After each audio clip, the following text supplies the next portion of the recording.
So, yeah, another welcome to everyone, and thank you for joining us today for the joint PICU and Forensic Quality Networks for the webinar today. So we're very fortunate to introduce this webinar during Carers Week. Sorry, I'm just continuing to let people into the lobby, let people into the webinar. So, yeah. Yes, we're very fortunate to introduce this webinar during Carers Week. So Carers Week is an annual campaign to raise awareness of caring, highlighting challenges of that unpaid carers face and recognising the contribution they make to families and communities throughout the UK. So doing a little bit of research on carers this morning and Carers Week, I was quite surprised to find the number of carers in the UK was 6.5 million, which just seems like such a huge number. And I think over the last few months during COVID times, it's really shone a light on the vital work that they do. And while some services are showcasing amazing practice in communicating and engaging with carers throughout this difficult time, I think it's really showcased that some people are feeling more isolated and pushed away than ever before. So this webinar, we're hoping to get some really practical advice and tips and something really useful for services to listen to on how best to engage and communicate with carers. So we've got two wonderful speakers today. Well, hopefully two wonderful speakers. We've got one who's struggling to get on to the webinar, so we're working behind the scenes at the moment to try and get her on. But we've got Henwood with us now, who is the Together Associate Director within Devon Partnership Trust. And he will be discussing engagement and collaboration with the collaborative work that's going on there. And Sheena Foster will be joining us later on. She's a family and friends representative on the Quality Network. She's also a member of the ASCRG and is involved with the National Secure Programme with NHS England. And she'll be talking about engagement within secure settings specifically. So just a reminder, as always, that this webinar is recorded and will be made available on our website in the next few days. So if you know anyone who's not been able to catch it today, then please do encourage them to get it on our website. We've got a question and answer function or a chat function that I'm really encouraging for everyone to use. There'll be a set time where we'll go through all the questions, and also if you want to, I'm not sure if everyone's got this functionality, but if you want to raise your hand, we'll also see that as well, and you can ask the question directly. So yeah, we're not used to this. We've only used this type of platform once before, so I'm really keen to sort of make it as interactive as possible. I do ask that everyone keep their microphones muted while the presenters are speaking, though, just because sound can be picked up and it can be a bit distracting and interrupt the recording. So without further ado, I will hand you over to Ian. Thank you very much, Ian. Thank you. Hello, everybody. My name's Ian Henwood. Sheena is now joining for Devon Partnership Trust.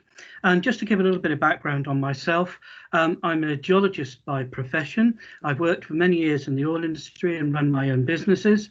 I've been a chemistry teacher, and I've also been a carer for my late wife for some 13 or 14 years, who both had physical and mental health challenges. And what I really want to do is to talk about engaging and communicating with carers. If I could get the next slide, please. And that's it.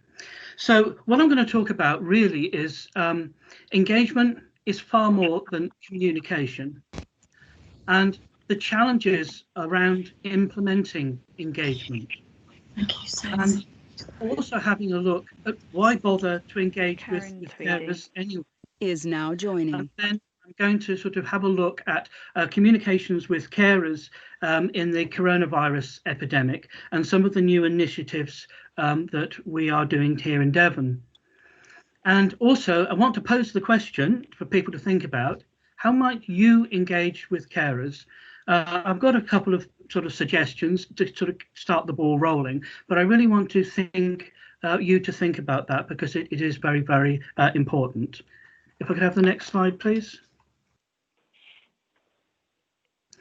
Yes, engagement is far more than communication. Some examples of our good practice. We developed a carer and family strategy in 2018. Previous to this, we just had a carer charter with 5 or 6 pledges on it, but we felt it wasn't quite enough. So in 2017, we embarked in developing our first strategy. We needed to include as many people and carers as possible, so that we got a very, very broad view. So it was developed, designed, co-produced with staff, and really led by carers. We had some 50 people involved, many of whom were carers, from young carers to young adult carers, and carers of people with learning disability. And we tried to get a very, very large spectrum of people. It was quite a difficult task, and it took about a year to do it, because everyone had so many views and there were so many differing views, and it took a while just to get some commonality there. But I believe that we managed to produce a reasonably good document. Carers wanted a strategy not to be like a corporate strategy that we often see around the boardrooms, but they wanted it to be easy to read and what we're going to do. But how? How are we going to do it? And by when are we going to do it? And how do we know when we've actually achieved it? It was very, very, very precise, because some strategies that I read, it's just, well, this is what we're going to do, and then it's the full stop, and then the difficulty is how, and then measuring its progress. And one of the ways that we looked at the strategy was that we, in many respects, didn't want to reinvent the wheel. There was a program out in the environment called the Triangle of Care, which is a therapeutic relationship between the carer, the cared for person, and the professionals. And this was developed many years ago from the Carers Trust.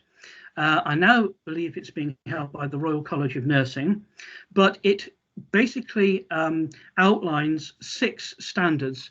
And if you want to Google the Triangle of Care, there's a heck of a lot of information, but I'll just quickly read out the 6 standards. Number 1 is the carers and the essential role they play are identified at first contact or as soon as possible thereafter. Number 2, staff are carer aware and trained in carer engagement strategies.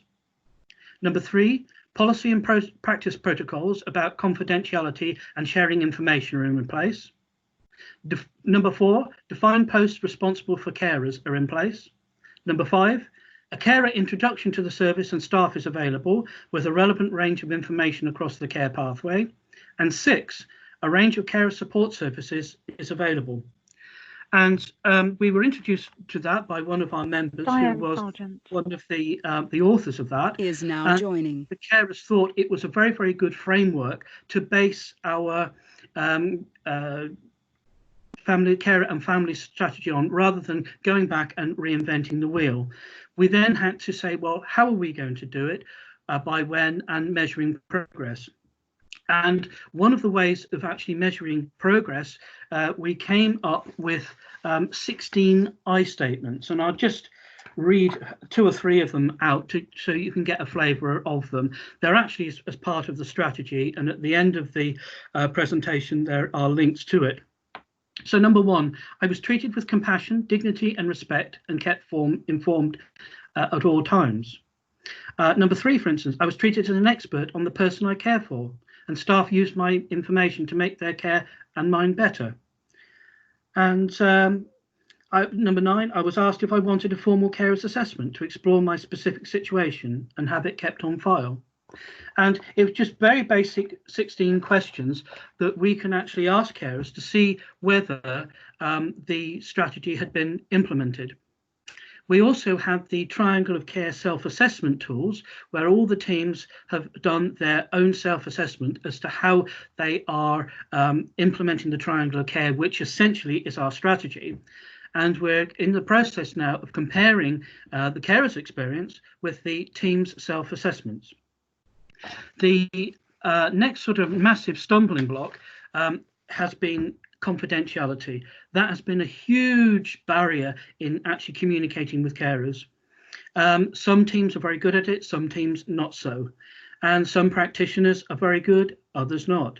Others say, well, I don't know what I can say and what I can't say because the person that is being cared for has refused consent to share. So therefore, I won't share anything. And that has been a barrier. And what we wanted to do is to reduce that barrier and look at our existing confidentiality guidelines. And we had two documents within the trust, one for carers, people with lived experience, and one for staff. So a couple of years ago, we decided that we were going to combine the two, and we came up with a good practice checklist that staff could actually use, really sort of saying what can be done and can't be done, and they can tick it. For instance, I'll just give you a flavour of this. Again, there's a link to it. Carers are given general factual information. For instance, what behaviour is likely to occur and how to manage it. That was specifically pertinent to myself because my wife had personalised borderline personality disorder, and her behaviour could fluctuate very, very rapidly. And I didn't know how to manage it and even manage my reaction to it. And then again, processes to follow if a person accessing services, or indeed a carer, withholds consent to sharing information. There's flow diagrams that the staff can actually follow, and to really have a conversation with the persons. Well, why don't you want the information shared? Or what don't you want shared? Can I share? Do you want other stuff to be shared?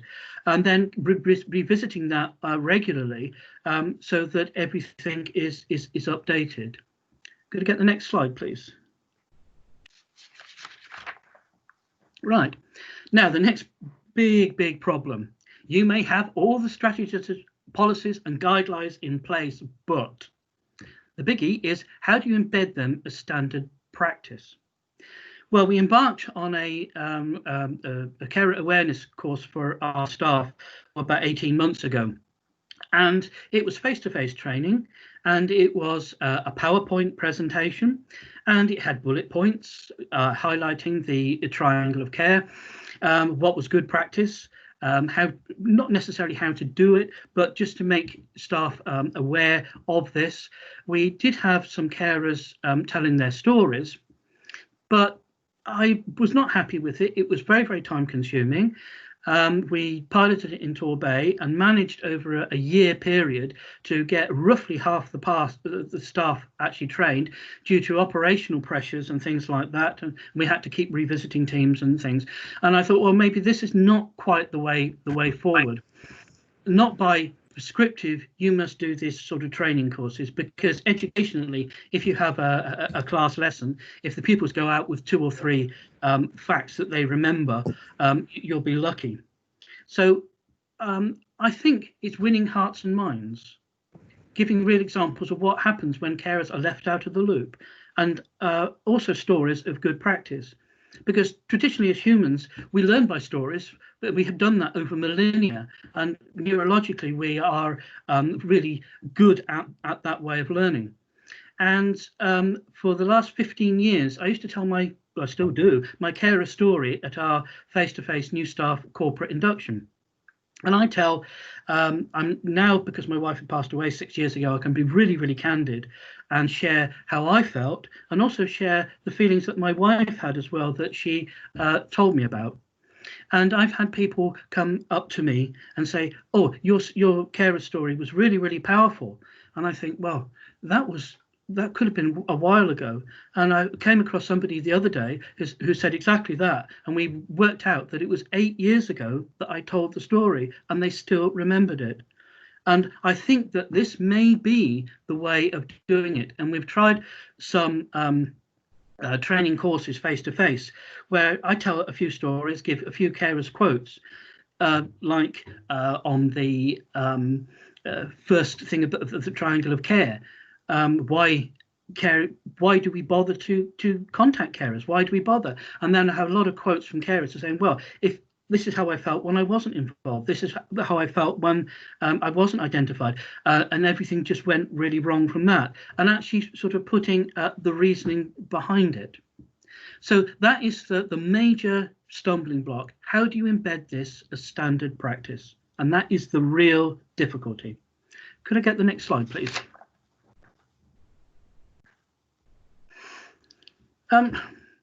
Really, why communicate and share information with carers? Going back to the beginning. When I first became a carer, back in about 2000, I went along with my wife to the community mental health team, and we went into this room. I wasn't invited into her therapy room with her community psychiatric nurse then, as I would have been if she had a physical illness, and I was always supportive with her physical illnesses. And I felt out of it. I wasn't medically trained. I didn't know even her diagnosis. I didn't know whether my 24/7 caring was constructive, destructive, etc., etc. And I was all at sea. And I had to learn this myself through talking to people and on the internet. And all I wanted to be was sharing information. And that would have made my life a lot easier. Again, sometimes the root cause analysis on untoward incidents sometimes highlight the repercussions of not communicating and involving and sharing of information with carers, especially in risk planning and assessment, because carers usually know the person best. They can see when people are relapsing. They know what the well person is like. And it's very important to include that, because sometimes it can end up in tragedy. And some of the reports, the carers have actually said, if only we'd known this, we'd have reacted differently, and maybe the outcome would have been completely different. And again, many carers would like to get more skills to support. I mean, when my wife went on to dialectic behaviour therapy, I knew nothing about it. But being an ex-teacher, I could have genned up on it and helped her with her homework and helped her through it. But I was totally excluded. And the other thing is that carers are there 24/7, and they feel that responsibility, especially when they're discharged from inpatient units and things like that, because they feel they're taking on the whole of the care. The National Confidential Inquiry into Suicide and Safety into Mental Health report that's out recently says that there is a 24% reduction in suicides when carers and families are fully involved in the person's care.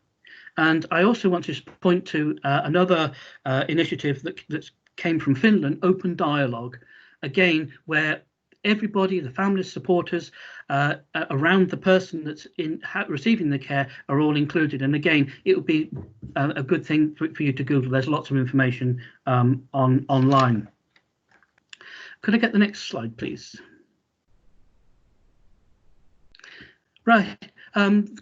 Communication with carers during the coronavirus. I mean, caring is the most stressful job, the most difficult job that I have ever done. And a lot of carers are just teetering on the edge, and the COVID outbreak has really exacerbated their distress. And one carer quoted, "From a carer's perspective, COVID-19 is making it more difficult, stressful, distressing and challenging to care for a loved one."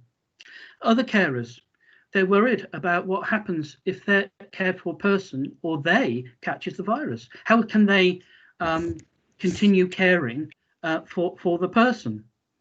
And some carers, I've heard, are putting themselves at risk to support the person they care for, as services have changed. One particular carer, an elderly gentleman whose daughter was in supported living, their physical sort of day-to-day support was completely reduced. And he felt that he had to go in personally to help support his daughter doing basic things. And he was then putting himself at risk. The other thing is that there's lots of information out there, a heck of a lot. It's constantly changing, it's confusing, contradictory, and sometimes even I don't know what the latest advice is of lockdown and things like that. And it's becoming very, very confusing. Could you get the next slide, please? So we decided to put something together on our website, and we wanted some advice for carers to answer some commonly asked questions. and contained some basic information. It was co-produced, even though it had to be hastily done, but we managed to do that. And it contains some of the basic information. If one person's in our inpatient units, you can probably keep in contact them by phone. You can text them. You may even be able to play games with them and drop off items for them that they need. But people were unaware that could be done. Our secure services, however, is different because mobile phones aren't allowed there. But patients have been allowed to use sort of nursing and DPT phones. And also explain the way that our interventions are being now done by phone or remote technology rather than face-to-face as the first preference. Also, sort of key contacts. Who to contact if you want to are worried about your loved one in care, and things like that. Helping yourself as well. There's a lot of information out there about exercise and all the rest of it. And we included a very, very basic contingency planning form actually on it to get people thinking about contingency. Devon Carers, which is our caring organisation, has a more detailed one based on the UK one, and they are quite happy to help carers fill that in. But again, it was just something that people could fill in, put it in the fridge or whatever, or they could jog their memory to get something even better. The other thing was how to get essential supplies and useful links and websites, especially to Devon Carers and Torbay Carers, because they had expanded their helpline. So that was some ideas that we actually put together. Could you get the next slide, please? Right, the question that I want to pose now for questions, discussion, or whatever: how might you engage with carers? And I've given some ideas down here. For instance, who can they contact if they have a concern? Clinicians to ring families with updates if the patient consents, and getting that feedback that way as a norm. And also asking how the carer is. Some clinicians actually ask that, and the carers really, really appreciate that. And at the moment, during the COVID crisis, it's really difficult not being able to see your loved one when they're in hospital. Maybe have discussions about confidentiality. Use of technology in ward rounds. I know one carer recently said it was a really, really good experience. But being mindful, not all carers would have access to this technology, and how can you then engage? And all the things you'd normally do, but are done differently at the minute. And the main thing is, the small things really make a difference. That is the one theme that's come out of all the carers. And what we want to do through Together is to have a continuous two-way conversation with carers and people using our services that we're trying to currently develop, rather than having sort of face-to-face bits and pieces of that nature, but having a continual conversation, working together. And finally, I'm mindful also there are needs for some practical support to help as well. And obviously in this COVID crisis, it's far more difficult to do that. So that basically is some ideas of how might you engage. And could I get the last slide, please? Yeah. So thank you really all for listening. And the question I want to pose is, what practical things can you do to engage with carers?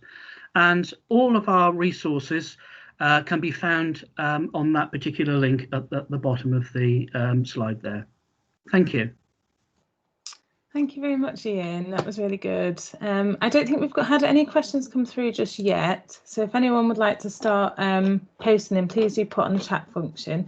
I really encourage you to make this as interactive as possible, even if it's just talking about your own experiences and what your service has been doing to help engage carers.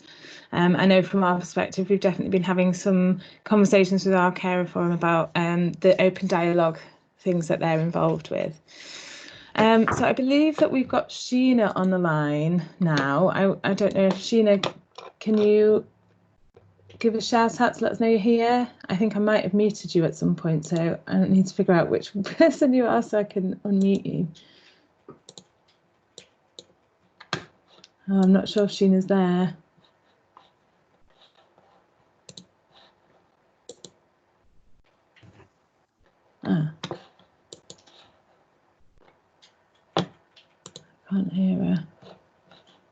Hello, Kate. Ah, there you go. Hi, Sheena. Yeah. How you doing? I'm fine, thank you. Apologies for not being able to actually. I don't know what's happened to Microsoft Teams this time, as I've been using it for the last 3 months, because it hasn't, happened this time. Never mind. I think we've all had Teams experience of it being a bit temperamental. Well, this is my first time it's gone wrong. So I'll forget my embarrassment, and shall we carry on and somehow get through the slides? Absolutely. So I've got your slides up, Sheena, so just let me know when you'd like me to change the slide. So we've just got the heading, which is engaging and communicating with carers, have we? That's right. So can we go to the next one, please? Mm-hmm. So hello, everyone. Apologies that I can't be seen, but it's quite nice not to be seen, actually. I'm going to attempt to actually look at what it's like being a carer in a secure service, because the whole of this presentation is about secure services. It's about inpatients, really. I'm going to look at why it's important to engage with carers, and to look at where we are now in terms of the legislation and the quality standards, particularly when I'm thinking about the pandemic at the moment. I'm going to talk a little bit about opportunities for carer engagement, all of which probably everyone knows, but I've never seen them put together, I think.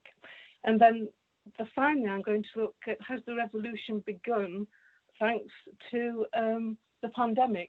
Because there's been so many changes in secure services, changes that we should be joyful about, I think. Next slide, please, Kate. Is it there? Change, yeah. Thank you.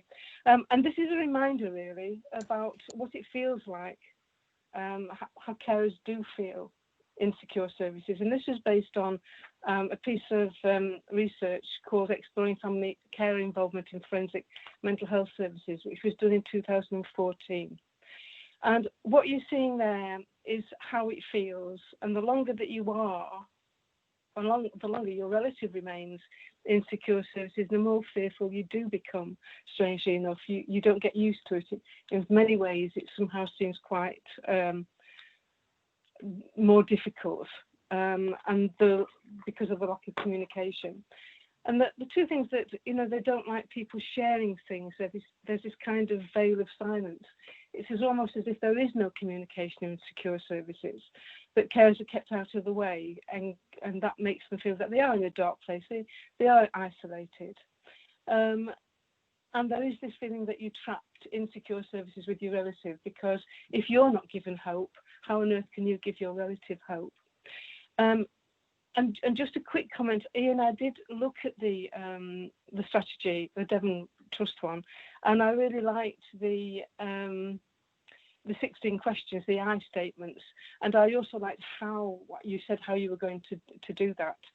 And when we did develop the Carers Toolkit, which I have referenced at the bottom, surprisingly, even when I was doing reviews this year and I was going in some services and saying, how did you know about the Carers Toolkit? People were still saying, no, we don't know about that. Yet it's been in the service specifications for the last 3 years, and it is supposed to be implemented, and it's still not being implemented. And the reason, within the Secure Carers Toolkit, as Ian referenced the 6 standards for the triangle of care, that's actually mentioned. But the Carers Toolkit is there because we felt, when we looked at the triangle of care, it wasn't as accessible for carers in secure services. They have particular needs that are not met through the support that the triangle of care offers, and that's often to do with them being involved with the criminal justice system. Kate, can we go to the next slide, please? Yeah, done. And just a reminder why it is important to engage with carers. I'm going to talk a little bit about a documentary I saw on television about COVID, and it focused on people being admitted to hospital with COVID and their families. And I was struck by the way the staff were aware of how the families felt, and they showed great compassion to them. In one instance, a family member turned up with a wheelchair to try to take his dying father home. and the staff, including a consultant, took great pains to sit him down and carefully explain why this was not possible. Now, these are exceptional circumstances we're dealing with, but I couldn't help but compare this to the attitudes shown to family members in secure services. And I'd like you to hold that thought for a minute, that if you see a patient, are you connecting with their family in your heart, really? Because that's what you saw on television when somebody was being admitted with COVID. There was real compassion shown to families. And really, when you have carers in secure services, I've been there for 11 years, high and medium secure services, then there's no real reason why you shouldn't get to know them as people, because they are people. And if I quickly look at these, one of the service specifications is to maintain family relationships, but unless you know the carers, how can you do that? They know the person prior to the illness, their likes and dislikes. They know when the behaviour is out of character. They know their skills and talents. Those are the sort of things that enable you to have a more productive relationship quickly with the patient, and that's often overlooked. And if somebody said to me, "Oh, how's your son doing?" "Oh, he's really enjoying the artwork." "Oh, I didn't know he was interested in artwork." "Oh, well then that's something as a staff member you can talk to him about, because that information has been given to you, so that you can develop that relationship. Importantly, they'll likely know what led to the admission, and that's important where risk assessment is concerned. And as a victim seen as a victim, I've never been asked whether I feel safe with my son, which strikes me as something that they should really be asking. And once you start actually looking at why, I'm not going to read all these through because you've got the slide there, but once you start to look at these reasons why you should engage with carers, they should be seen as assets. They should be seen as assets to the service. And if somebody is unwell for a particular reason, or their behaviour is quite strange, if you say to a carer, "Oh, we've noticed he's doing such and such a thing, does he do that with you?" All right, there is that dialogue between the staff and carers, but it generally doesn't happen. But that is real communication, real human communication. And I do think it's really important that that's looked at. And then people say to me, "Well, I know carers," but actually I don't know carers. I'm a carer, but I cannot say I know about carers. I know carers, because they are all different people. They all see things differently. They all have their own individual story, which if you engage with them and learn about, you'll understand the way that the interaction between the families are. And that's important in terms of recovery. Can we have the next slide, Kate, please? Yeah, Sam. All right, so it is important to engage with carers, and there's so much evidence there. Well, I think Ian mentioned that when there is a reduction in suicide, there's also a reduction in serious and untoward incidents. And in the future, when relatives are actually discharged, then actually having that relationship with a carer and being able to take it through to the new SCFTs, the specialised community forensic teams, then that's going to be a bonus both for the carer and for the patient. The latest thing that came out on the 19th of May was that communicating effectively and engaging patients, families and carers is more important than ever during this time of uncertainty. Now that's it's on the NHS England website. It's the legal guidance for mental health, learning disability and autism, and specialised commissioning services supporting people of all ages during the coronavirus. It also goes on to say that communication with carers and families should be co-produced where possible. Then we have the service specification. The service specification is obviously the things that services are commissioned to do, and they say very clearly they must have a carer engagement and involvement strategy. And again, when I go around doing reviews, which until the lockdown I was doing a number of reviews last year and early this year, And I was saying, have you got a carer engagement strategy? Oh, no, we don't have one. But yet Ian has shown how it is possible. And perhaps it's not possible in one secure services, but with the new provider collaboratives, is there any reason at all why groups of secure services could not get together and get their carers together and do a general carer strategy so everybody is thinking? So if there is transfer between services in that provider collaborative area, then everybody's singing from the same sheet, if you like. And standard 54 of the Quality Network Standards, carers are supported to engage in meetings, events and service initiatives.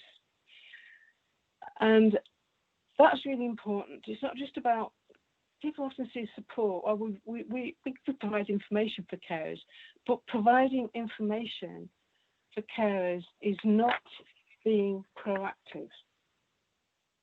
I'm a real sort of fan of the 5-year forward view. And there's a real gem where it says that the idea is that you should be enabling and empowering carers, which is what we were trying to do with the toolkit. Because there are things that, there's a section which talks about expectations. We should have expectations of services. We should expect to be treated with respect. We should expect to be given enough information to actually engage with our relatives, something I'm just beginning to learn about, really, thanks to the coronavirus, actually, which I'll mention later on. Can we go to the next one, please? Yeah. Now, I've put this one in very, very quickly. I'm not going to go through it, really. It's about building relationships. It's about, and one of the things, the real reason I put it in is because be proactive in your approach, ask questions. And one of the things that, one of the things that I was asked was, what do you mean by being proactive? It means basically that you ask questions. You know, have you always enjoyed art? Oh, I always see, he notices, I always see him watching the football. Has he always been interested in football?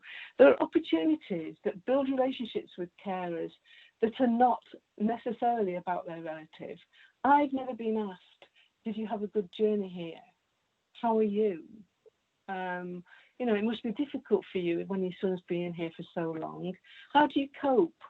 You know, those questions are human questions. They're actually making connections with other people, which you would do with your next door neighbour. Oh, how are you today? Oh, I see your husband's away working again. Oh, that must be difficult. It's the same sort of principle, engaging with people, finding out a little bit more about them, being polite, really. Courtesy costs nothing. Oh dear, I hope that didn't sound too scathing. All right, can we go have the next one, please, Kate? Yeah, ready. All right, thank you. The opportunities for carers engagement. This might seem straightforward. Ian mentioned confidentiality. And one of the things that I find that carers in secure services constantly talk about is the battle to find out what's going on.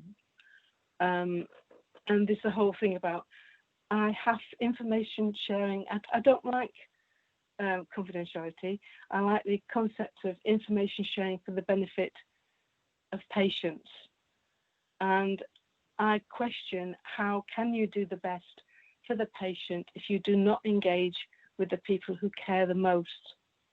And as a carer, even if my son does not want me involved, I can give you information. I should be able to book an appointment with a psychiatrist, which quite frankly is very, very hard.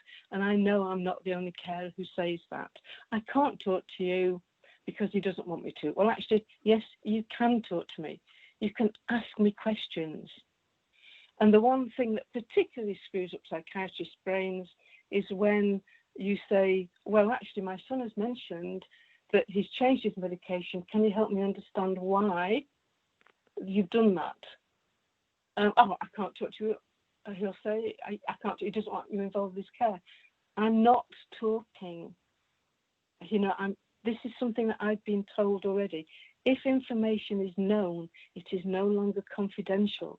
And that's something that psychiatrists are not grasping. And there was a suggestion somewhere in a piece of research I was reading recently, the idea that you actually audit what you've already told carers. Carers have been told this, they've been told that, so that if the relative then withdraws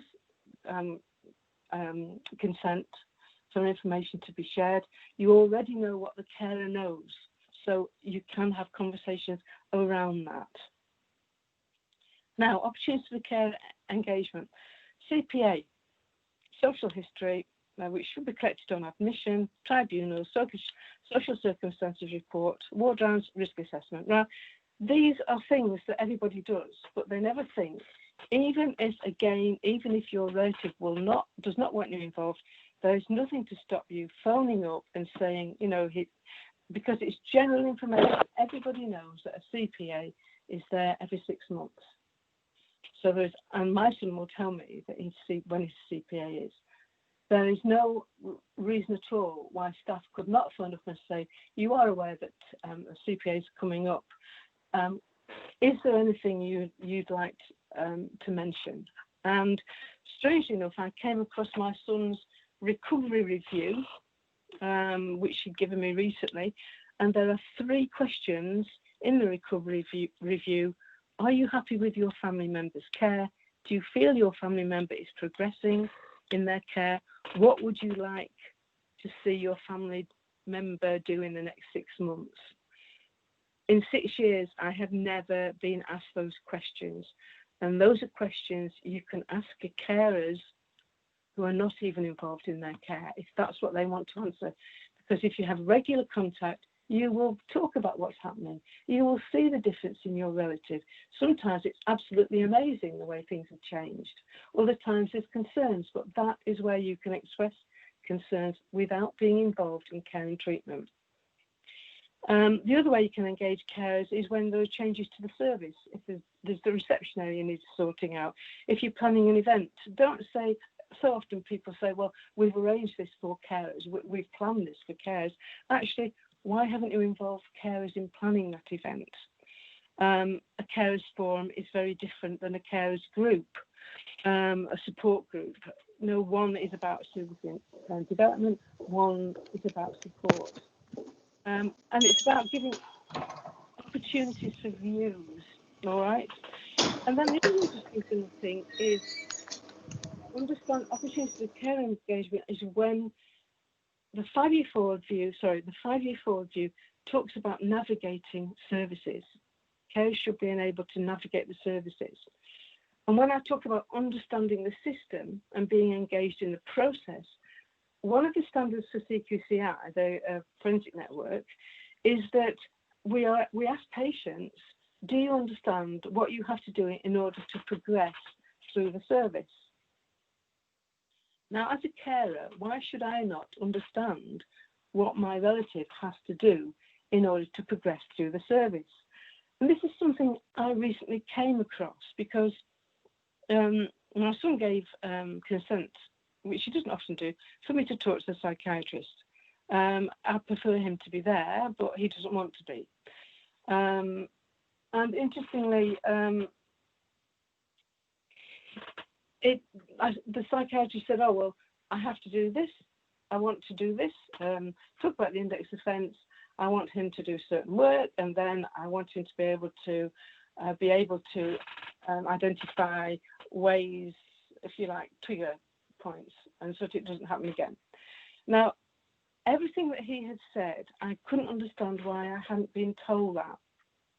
Because it's not me being involved in care and treatment, it's me understanding the process that patients have to go through in order to get out of the service.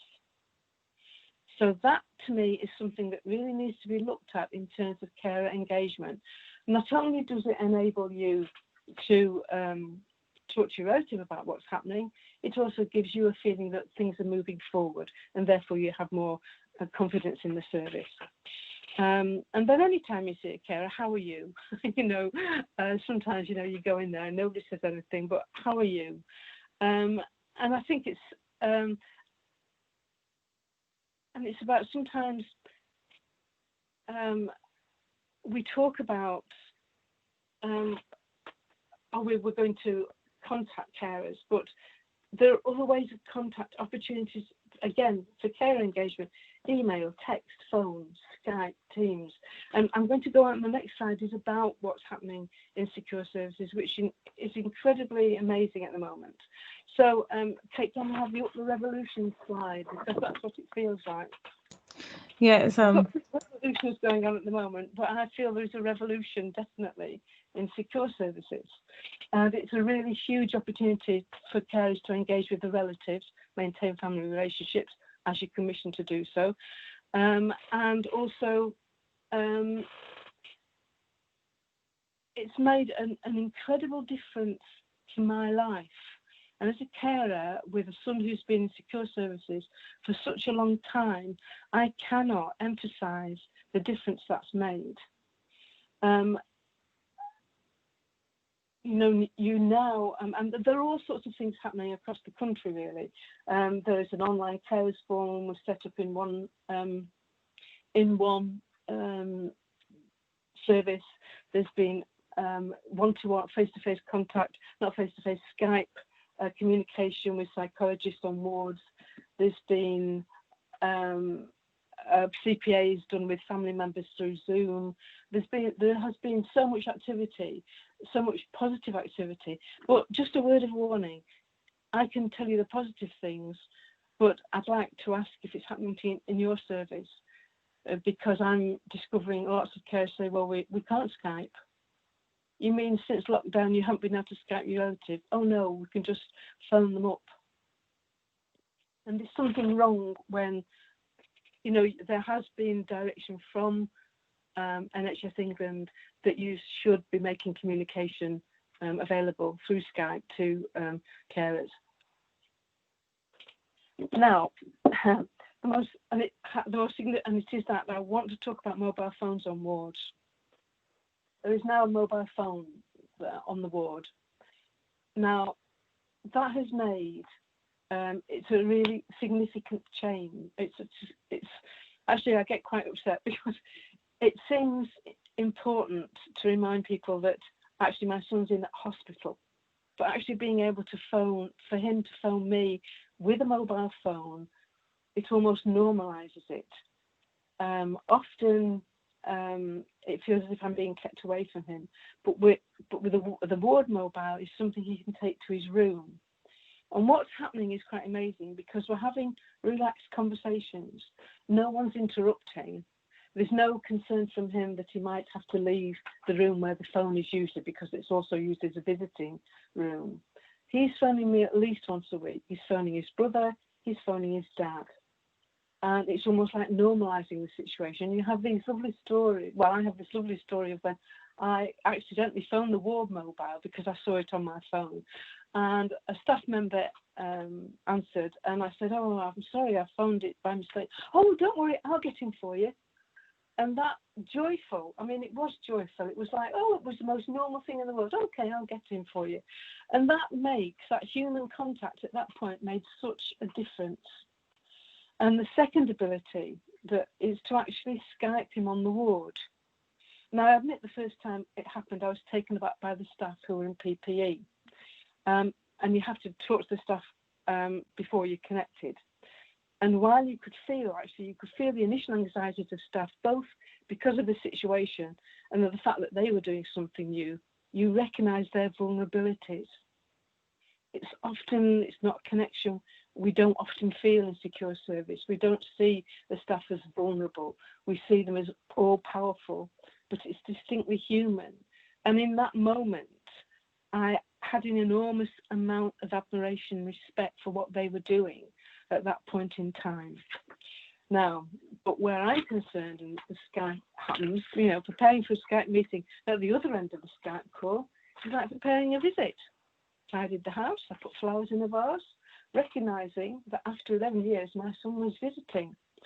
And his words, "Show me around your house, Mum," was quite overwhelming. It meant that he was able to see where I put the garden bench I'd made, the shelves in the kitchen, the pottery that holds the olive oil, and all the things we talked about, he could now see. And there, it made me question, where is the harm? Where's the risk in allowing this? Why hasn't it happened on a regular basis? it's brought me closer to him. I feel I've got a connection with him that I haven't had for years, and that and on top of that, with the relaxing phone calls, and even during the Skype meetings, you get the staff waving. You don't see staff waving when carers visit, but now you see staff waving and chatting at the same time, and there's a change there. And so what I'm really interested in is how do the staff feel about this?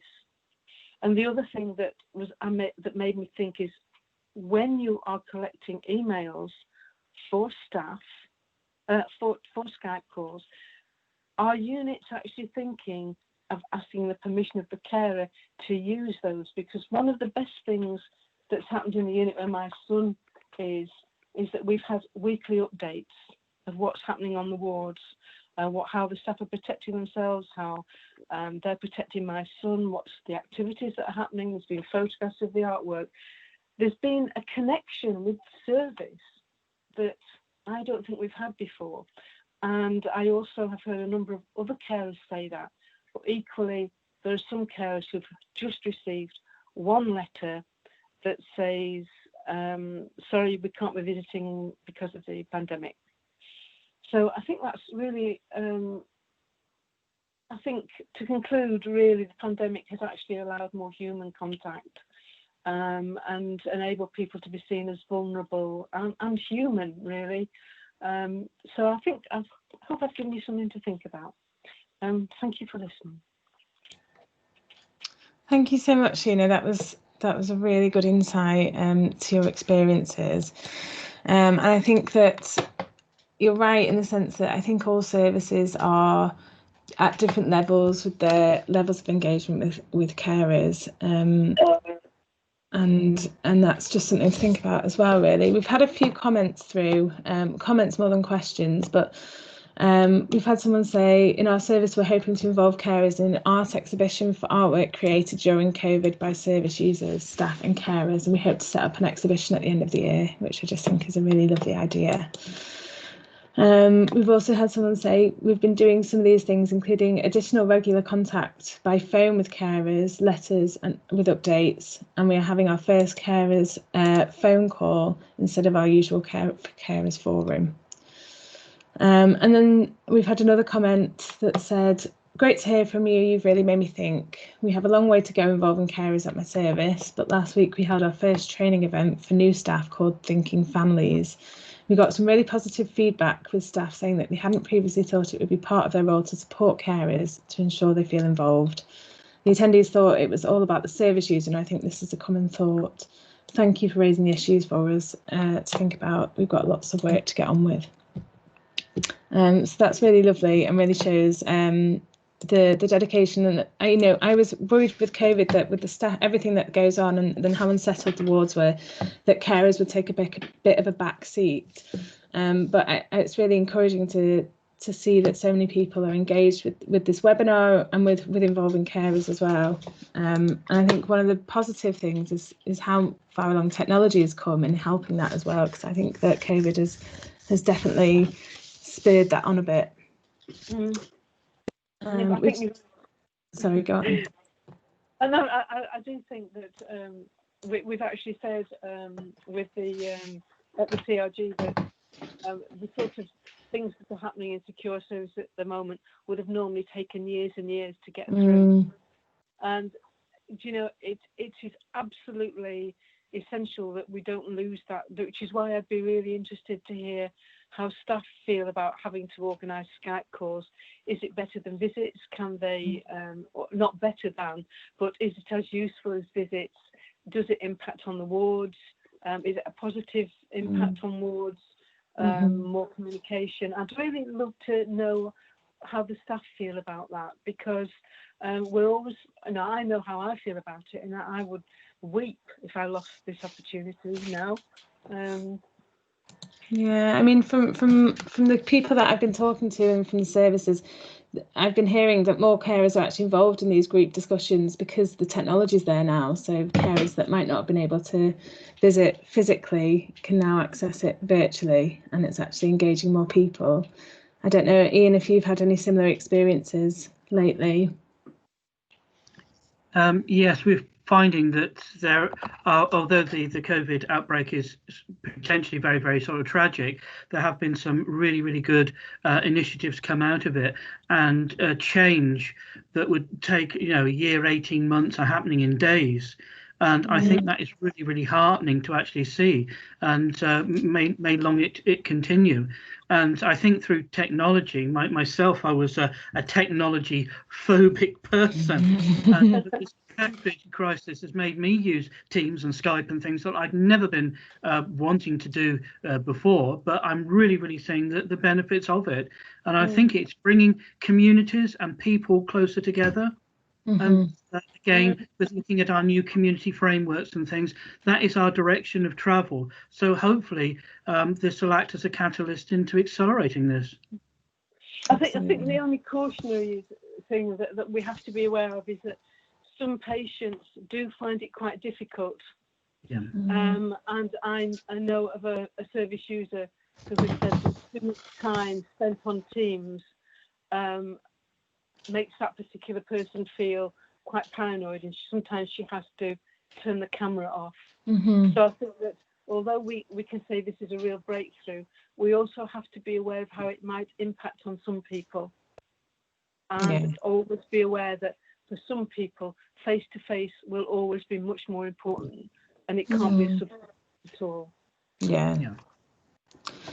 Great. There's one comment that I'll just leave on, and that's from Jez Brown, who said, "I'm the lead chaplain at Devon Partnership Trust and want to thank Ian for the great work he's doing. Keep going." So really goes to show you what an impact collaboration can have, really. Yeah. Can I say thanks, Jez? Thanks, Jez. We've just had one more person come through that said, "Is there any consensus on the best platform for virtual carers events? At West London NHS Trust, we're using Teams, but we've heard about WebEx." My response to that would be that every trust is using a different platform, and us trying to get in touch with different trusts, they all block different things. So I think just trying to be as flexible as possible will be the best piece of advice I can give to you. I don't know if Ian and Sheena have any other advice.